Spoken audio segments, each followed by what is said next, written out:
my lashes done, and once she was done with the lashes, her dog jumped up and bit my eyelid off. I was rushed to the ER. I went to Kennestone Hospital in Atlanta, and they couldn't do anything for me there. I waited there for 7 hours. Then I got transferred to Grady, and there they called in 2 ocular plastic surgeons, and they were able to reattach my original eyelid back on.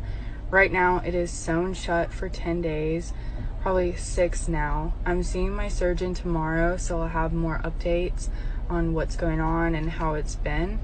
But the color is coming back, so that gives me hope that they'll be able to accept my eyelid or my body and it won't reject it, and that will be a very good thing. So that's the story again.